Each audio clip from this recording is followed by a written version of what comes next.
ବଡ କିନ୍ତୁ ଲୋକେ ଏକତା ହଉଛି ସବୁଠାରୁ ବଡ ବଡ। ତ ବାପା ଆପଣ ମାନେ ପଢି ଆସନ୍ତୁ ଆଗରୁ କହିଲନି କଥା କାହିଁକି ଯେତେ ପାଲା ଗାଇଲେନି ଆଗରୁ କହିଲନି କାହିଁକି ମୁଁ ବା ଭିନ୍ନ ହେଇଗଲି ଆରେ ବୁଢୀ କି ବା ଅଲଗା କରିଦେଇଛି ମାନେ ମା ଖାଲି ଅଲଗା କରିଛି ସବୁ ଚାରି ଭାଗ କରିଦେଇଛି ଆଗକୁ ଆସ ଗୋଟେ ବନ୍ଦ ଲାଭ ହେଇଛି ବୋଲି ଚାରିଟା ରାସନ କାର୍ଡ ଏଇ ଯୋଉ ମଝିରେ ଚାରିଟା ରାସନ କାର୍ଡ ହେଇଯାଇଛି ଆଉ ମୁଁ ଯେତିକି ଚାଉଳ ଅଛି ତୁ ଦେଖିଛୁ ଠିକ ଅଛି ଲୋ ଆମେ ଆଜି ସମସ୍ତେ ଭିକାରୀ ଛୁଆ ଭିକାରୀ ଦେଇ ସ୍ତ୍ରୀ କି ଭିନ୍ନ କରିଦଉଛୁ ତିନି ତାଲା କୋଠା ରାସନ କାର୍ଡ ଆମେ ବର୍ତ୍ତମାନ ଚିନ୍ତା କରି ଚଳୁଛି ବାପା ବାପା ଇଏ ମୁଖ କାଗଜ ନାହିଁ ଆପଣମାନଙ୍କ ପାର୍ଟି ବନ୍ଦ କରିଲା ଭଳି ପାଲା କରିବା ଆପଣ ମାନେ ଦୟାକରି ବସିବେ ଶୀତ ଦିନ ସମସ୍ତେ ଭିକାରୀ ହଁ ପୁରାଣ କଥା ଟିକେ ଶୁଣିବା ଚାଉଳ ଗୁଡିକ ବଢିଆ ଚାଉଳ ଅଛି ଏ ରହ ଚାଉଳ ସାହି ଦରକାର ନା ପାଠା ପାଇଛି ଆରେ ଧାନ ଦୁର୍ଯୋଧନ ଆଜି ବୁଡି ଯାଇଛି ଆଜି ଲେଖିଲେ ଆଜି ଆପଣ ମାନଙ୍କର ଚନ୍ଦ୍ରଭାଗାରେ ଆଉ ଗୋଟିଏ ପଦ ବୋଲେ ଉପସରିତରେ ବୁଡିଲା ମନ ପାଏ କି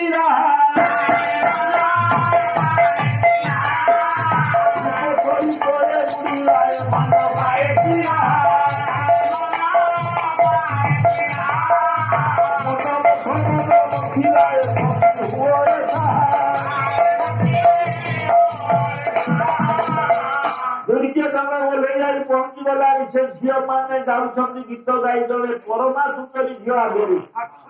ସେ ଝିଅଟି ହଉଛି ଭୀମର ଶାଢୀ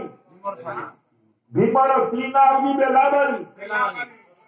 ତା ତଳ ଭୂମି ନା ହଉଛି ଚତ୍ରାବଳି ଚନ୍ଦ୍ର ଠାରୁ ଆହୁରି ସୁନ୍ଦର ଦେଖିବାକୁ ସେ ଝିଅଟି ସେଇଠି ରାଧାନନ୍ଦ ଆଉ ଗୋଟେ ମଧ୍ୟ ଗାଇଲେ କହିଲେ ସ୍ୱଭାବେ ସୁବର୍ଣ୍ଣ ଯୌବନ ହେଲା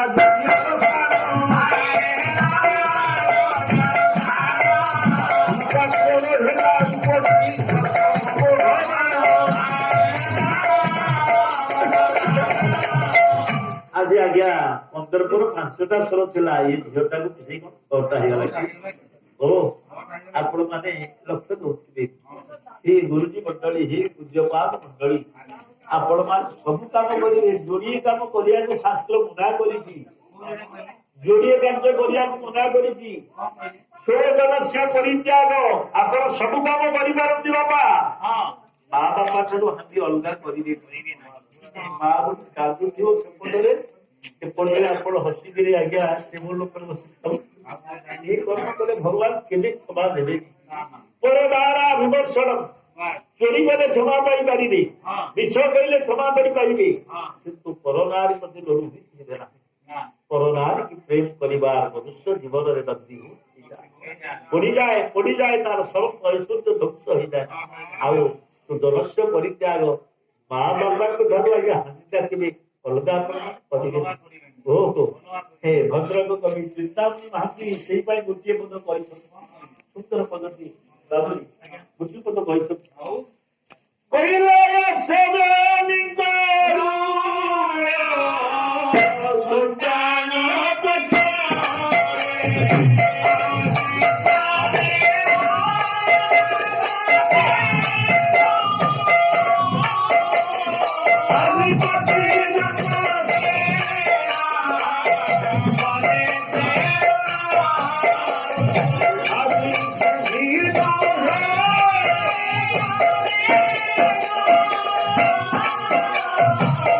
ଗୋଟିଏ ଜନ୍ମ ସେବା କଲେ ମା ବାପାଙ୍କ ଋଣରୁ ମୁକ୍ତ ହୋଇପାରିବେ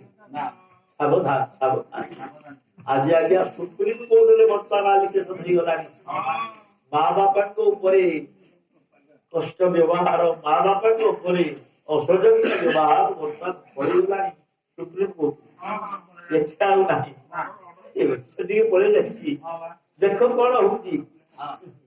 ଖାଲି ଗୋଟାଏ କଥା ମୁଁ ଆପଣ ମାନଙ୍କୁ କହିଯାଉଛି ମନ ପକେଇ ଯାଉଛି ଆପଣ ମାନେ ଏଇଠି ବସି ଏରଡାରେ ନଈ କୂଳରେ ଜାଣିବେ ଯୁଦ୍ଧ ଲାଗିଲା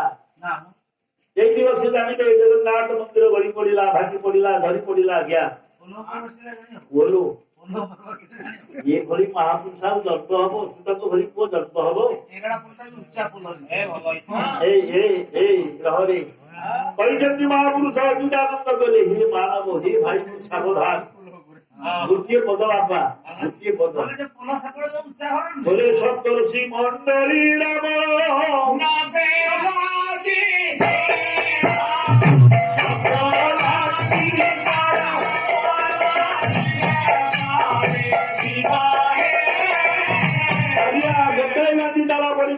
ଶିବଜୀ ବଳରେ ପୁରୁଷୋତ୍ତମ ଏକ୍ସପ୍ରେସ ଢକା ହବା ହଜାର ହଜାର ଲୋକ ମରିଗଲେ।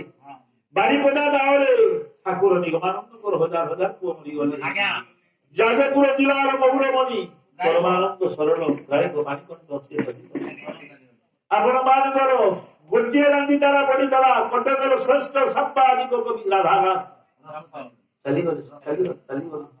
ସେତିକି ନୁହେଁ ଆଜ୍ଞା। ଆପଣ ମାନେ ବିଚାର କରିବେ ଶେଷରେ ଚାଲିଗଲେ ଅଖଣ୍ଡ ପ୍ରେମର ଅଧିକାରୀ ଆପଣ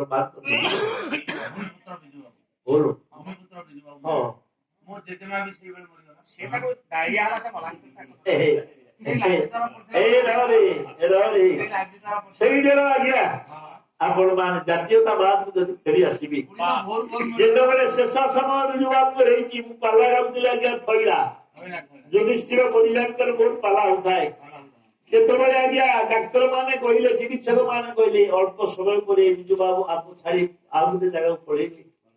ବିଜୁ ପଟ୍ଟନାୟକ ଭୋ ଭୋଗିନି କାନ୍ଦିଥିଲେ କହିଲେ ଆଜ୍ଞା କାନ୍ଦିଲେ କଣ ହବ ଏ ସଂସାରରେ ବନ୍ଧୁ ମା ନୁହେଁ ବାପା ନୁହେଁ ପୁଅ ନୁହେଁ ବନ୍ଧୁ ହଉଛି ମୃତ୍ୟୁ। ବାପାକୁ ମାଇଲେ ବାପା ଭିନେ ହେଇଯିବେ ମାକୁ ମାଇଲେ ମା ଭିନେ ହେଇଯିବ ପୁଅ ଭିନେ ହେଇଯିବ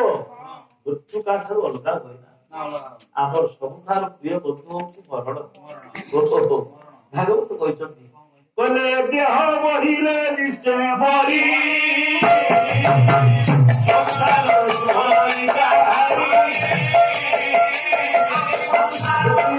ତାପରକୁ କହିଲେ କହିଲେ ସ୍ୱଭାବେ ମୃତ୍ୟୁ କଳେ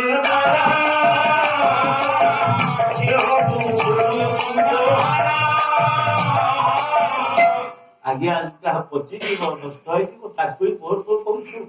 ତାକୁ ଏତେ ଭଲ ପାଉଛୁ। ସାରେ ଭାଗବତରେ ପୁଣି ଗୋଟିଏ ପଦ ଗୋଟିଏ ନାରୀ ତାରା ତା ନା ପିପଳା ଦେଖି ଆସେ ଯୋଉ ପୁରୁଷକୁ ଦେଖେ ତାକୁ ପ୍ରେମ କରେ ସେ ଶେଷରେ ଚିନ୍ତା କରେ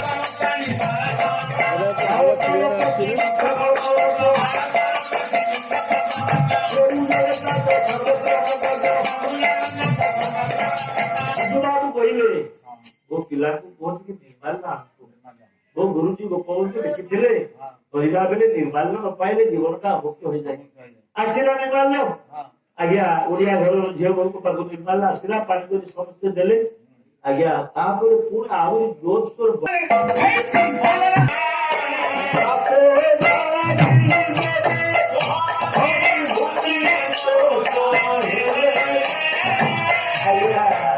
ରାମ ଥିଲେ ଭଦ୍ର